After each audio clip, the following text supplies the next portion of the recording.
minus $34. That's not a mistake. That's your checking account. You're 19, standing at an ATM at 11 at night on a Wednesday, trying to pull out $40 so you can put gas in your car and buy something to eat before your shift tomorrow. And the screen is telling you something you didn't know was possible. That an account can go below zero. That a number can have a minus sign in front of it. That you can owe the bank money just for existing in it. There's a $35 overdraft fee attached. So now it's actually minus 69. You stand there for a second. The parking lot is empty except for one car with its engine running. You don't tell anyone. You walk home. You don't get the gas. You don't get the food. This is where it starts. Not with a credit card, not with a loan. With a number that shouldn't exist and the quiet realization that it does. You lie in bed that night and do math you've never done before. Math about how much you make, how much rent is, how much gas costs, how many days until payday. And the math doesn't work. The math has never worked. You just didn't look at it closely enough to notice. You get your first credit card at 20, $2,000 limit. You tell yourself you'll only use it for emergencies. Within 4 months, the balance is $1,400, and none of it was an emergency. It was groceries, gas, a jacket you wanted, dinner with people you wanted to keep up with, a birthday gift for your mom that you couldn't not buy, textbooks, a parking ticket you forgot about. None of it felt reckless in the moment. Every charge felt reasonable. Every charge felt like the only option. That's the thing nobody warns you about, €. You don't end up in debt from one big mistake. You end up in debt from 40 small decisions that all felt normal. You make the minimum payment, $35. You don't understand, yet that almost none of it touched the balance. You think you paid something. You paid the interest on the interest. That's it. The next month, the balance is somehow higher than it was before you paid. You stare at the statement. You assume it's a mistake. It isn't. This is the first rule of debt. At the bottom, you don't see the machine. You just feel it getting heavier. You're 22. The credit card is at $4,100 now. You have a car loan at $19,000. You have student loans somewhere north of $30,000. You don't actually know the exact number. You've stopped opening the emails. There's a folder in your inbox called Later that has 93 unread messages in it, and you haven't clicked on that folder in 7 months. You don't think of this as debt. You think of it as life. Everyone you know has it. Your roommate has it. Your coworker has it. Your cousin has it. The guy at the coffee shop who just got promoted has it. The girl at the party who seems like she has everything figured out has it. She told you once, at 2 in the morning, with a drink in her hand. She laughed when she said it. When everyone around you is underwater, you stop noticing the water. But the water is there. It's in every small decision. The coffee you don't buy. The dinner you skip. The birthday present that's $15 instead of $40. The mattress you sleep on that hurts your back because the good one was $1,200, and you don't have $1,200, and you're not going to put it on the card. Not this time. It's in the way you check the balance before you swipe, even for a $5 coffee. It's in the way your stomach drops when your phone buzzes and you think it might be a charge that didn't clear. It's in the way you've started avoiding certain restaurants because you don't want to do the mental math of who's ordering what and how much your share will be. You make a rule. No more card. You break it in 6 days. Not because you're weak. Because the transmission on your car made a sound it's never made before. And the mechanic said it was $700. And $700 doesn't exist in your world. So the card existed instead. You sit in the mechanic's lobby while he runs it, and you stare at a fish tank that has 3 fish in it, and you think, this is how it happens. This is exactly how it happens. Not in one dramatic moment. In a Tuesday afternoon with fish. You're 25. Total debt, €, around $46,000. You do something you've been avoiding for 3 years. You sit down with a spreadsheet and write every number in one place. It takes you 4 hours. You have to log into accounts you haven't touched since you were 20. You have to reset passwords on 3 of them. You find a medical bill you forgot about entirely, €, $280 that's been sitting in collections for a year and a half. You stare at it. You feel something you weren't expecting. Not despair, relief. Because for the first time, the debt is a number instead of a feeling. And numbers, you can work with. Feelings just run you. You make a plan. You kill the credit card first. Highest interest. You throw everything at it. You eat badly. You cancel things. You say no to a wedding. You feel the friction with people who don't understand why you're being weird about money. Your friend calls you cheap. Not to your face. Through another friend. You find out 3 weeks later. You don't say anything about it, but you remember it. And you keep going. 14 months later, the card is at zero. You screenshot it. You don't send it to anyone. You just look at it. Something in your chest unlocks a little. You didn't know it was locked. You just know it isn't anymore. You're 28. The car loan is gone. The credit card is dead. The student loan is still there, euro 26,000 and change euro, but it's moving. Slowly. The way a glacier moves. But moving. You notice something strange. You have $180 in a savings account. First time in your adult life. You keep checking it. Not because you think it'll disappear. Because you can't believe it's there. You find yourself opening the app at red lights, at your desk, in bed before you go to sleep. Just to confirm it's still real. This is the second rule. Getting out of debt doesn't feel like winning. It feels like the absence of something. Like a sound you didn't know was there. Until it stops. Then euro, the thing happens. It always happens. The ER visit. You thought you had insurance. You do have insurance. The bill still comes. $4,200 after everything. You sit with the envelope for 3 days before you open it. It sits on your kitchen counter next to a bowl of fruit. You look at it every morning when you make coffee. You pretend you don't see it. You see it. When you finally do open it, something familiar happens. That old calculation running underneath everything. That register you can't close. You thought you were done with that feeling. You weren't. You were just in between rounds. You're 31. You have $61,000 in student loans, $8,000 in medical, a new credit card balance of $3,000. You're making $64,000 a year. You look fine on paper. But there's a specific exhaustion at this level. The exhaustion of doing everything right and still being underwater. The exhaustion of the math never quite working, even after years of discipline. The exhaustion of seeing people around you who make less than you do somehow seem to have more euro, and not knowing if they're hiding debt the way you're hiding yours, or if you're missing something they figured out. You start to understand something nobody told you, that there's a category of debt that isn't really yours. The medical debt from being alive in a system. The student debt from being told college was the path by every adult in your life, before anyone ran the numbers honestly with you. You signed for it, but you didn't design it. And the distinction matters, because if you blame yourself for all of it equally, you'll drown. You stop blaming yourself for the parts that weren't yours. You keep paying them anyway, but the weight shifts.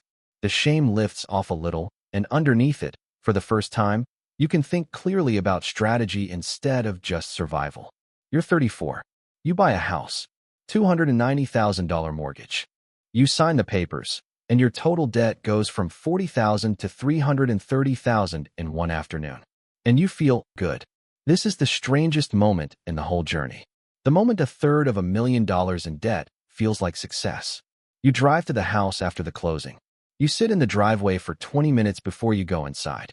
You don't know why. You just sit there. The radio is off. You think about the ATM at 19. You think about the fish tank. You think about the kitchen counter with the ER bill on it.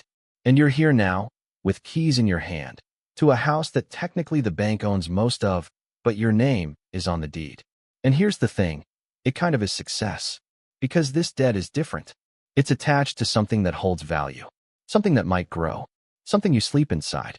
You've graduated from debt that consumes you, to debt that builds something. The third rule, not all debt is the same animal. Some debt eats you. Some debt works for you. Learning the difference is the entire game. But you notice something else a few months later. The mortgage feels safe because everyone has one. The car loan feels normal because everyone has one. You've traded the shame of consumer debt for the comfort of acceptable debt. And acceptable debt is still debt. It still costs. It still compounds. It still owns a piece of every hour you work. The difference is that nobody looks at you funny for carrying it, which is dangerous in its own way. Because the debts that don't get questioned are the debts you stop questioning. You're 38. The mortgage is at $270,000. The student loan is finally gone €1. You paid the last $11,000 in one payment and cried in your car for a reason you couldn't name. 18 years. You did the math later. 18 years from the first disbursement to the final payment. A chunk of your life named after an administrative process. You have one credit card. You pay it in full every month. You drive a car you own outright. It's 8 years old.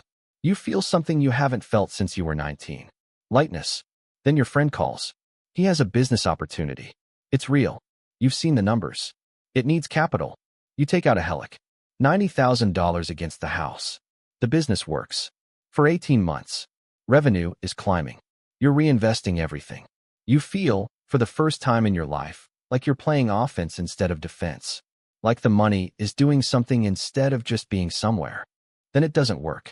A supplier issue becomes a cash flow issue, becomes a customer issue, becomes the end of the thing. You're back in debt. Not consumer debt this time. Something new. The debt of someone who tried to build something and got it partially wrong. You don't regret it exactly, but you understand something you didn't understand before. That the more you know about money, the more creative the ways you can lose it become. Ignorance protects you from certain mistakes. Competence exposes you to new ones. You sit with that for a long time. Longer than you expected. Because the person who took out the helic at 38 was smarter than the person who ran up the credit card at 20. And still €1, both of them ended up in debt. Just in different languages. You're 42. Total debt, $310,000. House, helic, a small business loan you co-signed on for a second attempt that's actually working this time. You've stopped counting debt as a single number. You've started counting it by what it's attached to. The mortgage is attached to a home that's worth $400,000 now. The business loan is attached to something generating cash flow. The helic is paying itself down. The fourth rule. Above a certain level, debt stops being a number and starts being a structure. And structures can be strong or weak, regardless of their size. You explain this to your younger cousin one Thanksgiving, and he doesn't quite get it. He nods, but you can see he's still thinking about debt the way you thought about it at 22. As a single bad thing. A monolith. You don't push it. Some things you can only learn by crossing them yourself. You're 47. The business is real now. It employs 7 people. It took on a line of credit €200,000 to finance inventory. You signed personally. That phrase euro, signed personally euro, means something different to you now than it did at 22. At 22, signing was a formality. A thing you did because the other person put a pen in front of you. At 47, signing is a thing that can take your house. A thing that sits in a drawer in an attorney's office and waits. You sign anyway, because the math works. But you sleep differently for the first 3 months. You wake up at 3:30 some nights and run the numbers in your head. The coverage ratios. The worst-case scenarios. The bridge plan if the second worst case happens instead. You fall back asleep around 5. It's fine. Eventually, it becomes fine. You're 51. Total debt on paper, $640,000. Your accountant says something that stops you in the middle of a Tuesday afternoon. He says, on paper, you're technically more leveraged than you were at 25. You sit with that. And it's true. The number is bigger than it's ever been. But nothing about it feels the same. Because the debt at 25 was eating you. The debt at 51 is working for you. Same word. Completely different animal. The fifth rule. The size of the debt is almost meaningless. The question is always, who is working for whom? You're 56. You cross $1 million in total debt for the first time. A commercial property. $800,000 loan. Tenants covering the mortgage, and then some. Business line of credit at $240,000, fully deployed into something that's yielding 14%. Home equity loan at $90,000, funding a renovation that'll add $160 in value. $1.13 million in debt, against roughly $3.2 million in assets. You've become the thing you couldn't have imagined at 22. Somebody who owes $1 million and sleeps well. But here's what nobody tells you about this level. You never fully shake the 19-year-old at the ATM. He's still in there somewhere. Every quarter, when the statements come in, there's a half second where you brace. Where your body remembers a feeling your bank account forgot a long time ago. The body keeps the score on money, the same way it keeps the score on everything else. You meet people at this level who came from money. They don't have the flinch. They sign things without reading them twice. They take on leverage without the 3 a.m. recalculation. They don't know what it feels like to stand at an ATM at 19 and see a number that shouldn't exist. You envy this for about a year. Then you realize the flinch is actually your edge. Because you respect debt in a way they can't. You've been on the wrong end of it. You know what it does when it wins. And that memory is what keeps you from ever letting it win again. The sixth rule. The people who handle large debt best are usually the ones who were once destroyed by small debt. Because they remember. And the ones who don't remember eventually learn the hard way. You're 61. Your total debt is $1.4 million. Your net worth is somewhere north of 7. The numbers finally make sense in the direction you wanted them to make sense 30 years ago. You don't talk about it. You've learned that talking about debt at this level makes people uncomfortable in a way that's hard to repair. They hear million, and they can't hear anything after it. They don't understand that the number is almost beside the point, that the real question is what it's doing. You stop explaining. You let them think whatever's easiest. You still check your checking account balance most mornings. Not because you need to, because it's a habit you built when you were 19, and habits that old don't go away. They just change what they mean. And somewhere in this city right now, there's a 19-year-old at an ATM, staring at a screen that says minus $34. He thinks this is the worst thing that will happen to him this week. He doesn't know that in 4 years, the debt will be 40 times this size. He doesn't know that at 30, he'll have a moment where he sits with a spreadsheet and finally sees the whole thing. He doesn't know that at 34, he'll sign for $250,000 in one afternoon and feel good about it. He doesn't know that at 56, he'll owe $1 million and sleep better than he ever did at 0. He doesn't know that the feeling in his chest right now, that specific, heavy, quiet feeling, will come back to visit him for the rest of his life. Not constantly, just occasionally, like a relative who shows up unannounced. And that the version of him who handles money well at 56 is the version who never stops listening to the 19-year-old in that parking lot. He thinks this is a story about getting out of debt. It isn't. It's a story about learning what debt actually is. That at the bottom, it owns you. In the middle, you fight it. And at the top, if you pay attention, if you're honest, if you remember you finally learn to use it without letting it use you. The minus sign never fully leaves. It just changes what it's attached to. Minus $34. It always starts there.